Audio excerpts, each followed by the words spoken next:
Hello, my name is Jess Lucey. I'm a CSES instructor, and I'm here to talk to you today about William Shakespeare. So Shakespeare became a household name in London over 400 years ago, but he's still a household name all over the world today. And many people might be wondering why that is. Why do we still talk about Shakespeare? Why do we still care about Shakespeare? If you look at our culture, we're actually a culture that is obsessed with William Shakespeare. He appears everywhere, from the titles of books like John Green's The Fault in Our Stars, to Family Guy character catchphrases like Stewie Griffin's "What's the deuce?" Shakespeare is pretty universal. So why might that be? Well, Shakespeare is regarded as the most acute observer of human nature. This is probably most evident when we look at the stories he writes. We still find them entertaining today, so much so that people who don't feel like reading the text of a Shakespeare play actually often will go to the movies and, without even knowing it, see a Shakespeare production. So I'm going to go through 5 of my favorite movies and tell you how they relate to Shakespeare. I hope these will be interesting to teens, tweens, and 20-somethings like myself. So, the first of these is the animated film The Lion King.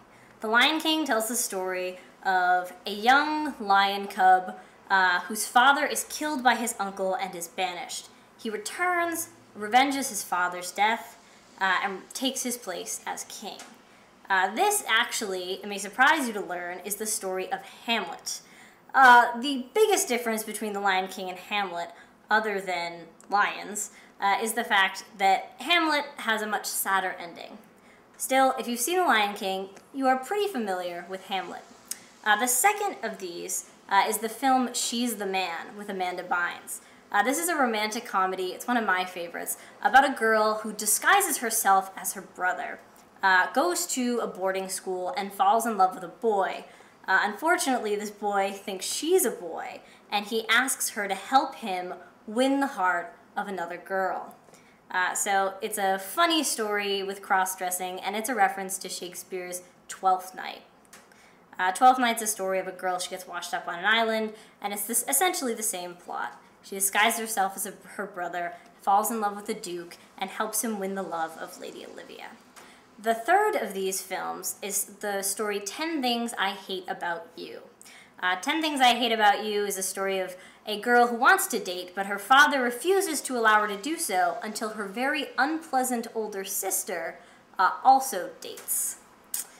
So her sister, wanting to date, devises a plan in which she gets a very unpleasant young man to date her very unpleasant sister. Now this is the story of Shakespeare's comedy Taming of the Shrew, where a young girl falls in love, wants to get married, but cannot until her shrewish older sister is already married. The fourth of these films I'm going to talk to you about is the film Thor. Thor is a great action movie, and while it is mostly based on Norse mythology, the main plot of Thor, in which an illegitimate brother tries to convince his father, so this is Loki tries to convince his father Odin, that his brother Thor has betrayed him, is the subplot of Shakespeare's famous production King Lear. So the final thing I want to talk to you guys about today is the film Warm Bodies. Warm Bodies, may surprise you to know, is also a Shakespeare reference. It's a zombie apocalypse retelling of the famous story Romeo and Juliet, in which 2 lovers are kept apart by their families that hate each other. Obviously, Romeo and Juliet did not have zombies, but it is a very similar story.